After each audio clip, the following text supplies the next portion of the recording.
I try to go through cycles, but there's a foundation that I follow. Western A price would probably be a good starting point to lay a foundation of what's real food. It's a conscious omnivorous diet.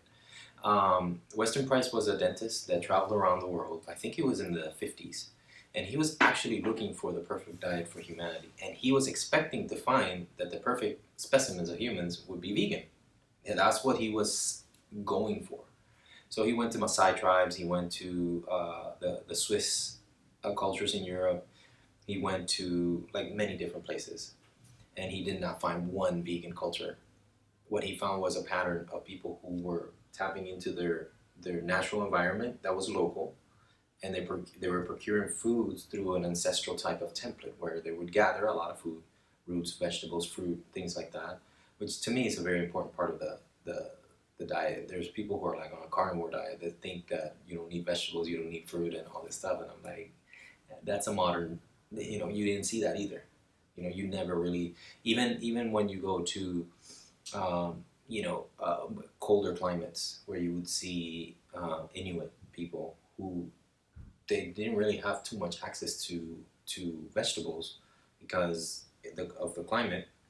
Even them, when they would hunt some other game, they would seek out some of the pre-processed vegetables from their guts and figure out a way of getting some of that algae and some of that, you know, it was very important to them, you know.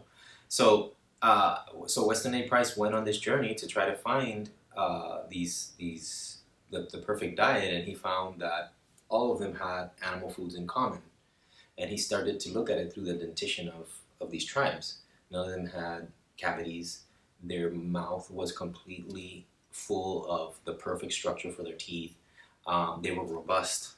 There was no, overweight people when he went to these tribes, whether it was, and these were very different people from different parts of the world, but they had that common element to them. And so I looked into that because after a while on a raw food diet, even a light food diet, I was becoming weaker. I was becoming too skinny. I couldn't put on muscle, and then my wife got pregnant.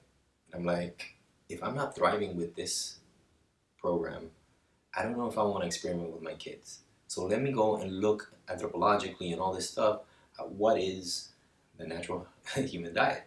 And that's where Western Price came in. Some of the paleo diets came into the thing, and the foundation is that, man. It's just like try to emulate a little bit of what the hunter gatherer archetype is for and we live in a modern day world where as much as you want to recreate that, it's not the same. It's not the same environment. It's not that. So for me, for instance, after that foundation, I also look towards where I'm living. I'm living in a very tropical place where the sunshine actually is a very high, sun and light has a lot of biophotonic nutrition value to it. Not just vitamin D, but it has a lot of elements.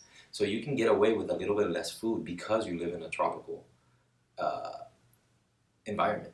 You can eat more fruit, which is actually more available here, like mamey, papaya, all these different tropical fruits that are incredible, and I thrive on that. So I'll still eat a good amount of fruit, some vegetables, and a little bit of protein. I found my balance. Now there's times where it becomes, I feel intuitively, okay, it's time for me to do a detox, and I'll do some nutritional fasting a la David John. I'll do like a liver cleanse, or with the electrolyte lemonade and all this stuff. Like, thankfully, I know how to do that. And I know how to work with the castor oil packs, the coffee enemas, all this stuff. And then after you do a cycle of that, or a couple cycles of that, you feel like, okay, we just recalibrated the whole system, and then you just keep finding your balance. One of the things that I always tell parents is who they really have it in their mind that veganism is the best way. I just say caution to them because it is an experimental diet, and it's fine that you experiment, but just notice your child how they're doing, because I've seen way too many kids that are failing to thrive on that kind of diet, and they don't have everything that they need to create a fully formed brain, fully formed physiology and things like that.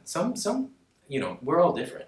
Some people thrive more on high plant, high fruit, and all this stuff, and some people are more, they tend to thrive on more high animal foods and all this stuff with a little bit of plant foods. But those are the extremes usually. Most of all of us fall somewhere in the middle, where we have a good balance of things. So, I don't get into carbohydrates and keto and all this stuff anymore. I eat what's natural as much as possible and get the best source you can.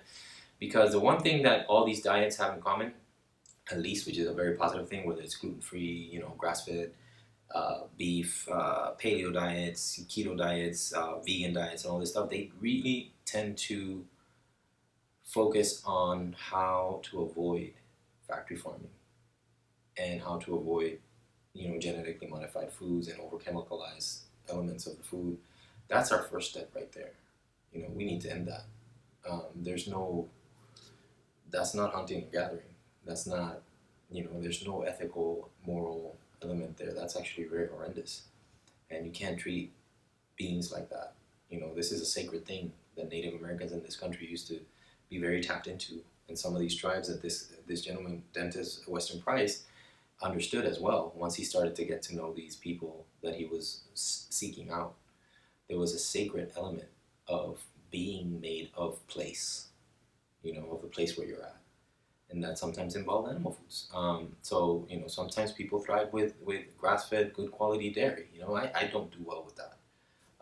Maybe a little bit of ghee or something like that, but some people thrive with like a really good quality grass-fed raw milk and so forth. So we find our balance. But if you start with a foundation where, just focus more on whole foods, root vegetables, fruits, good quality proteins, try to approach it. I approach it mostly with a kingdom perspective, kingdoms of life perspective. There's the animal kingdom, the plant kingdom, the fungal kingdom, which also brings into the fold some of these medicinal mushrooms that are very important in our day and age, especially with the immune factors that they have, so that they keeps our immune system, in the fight.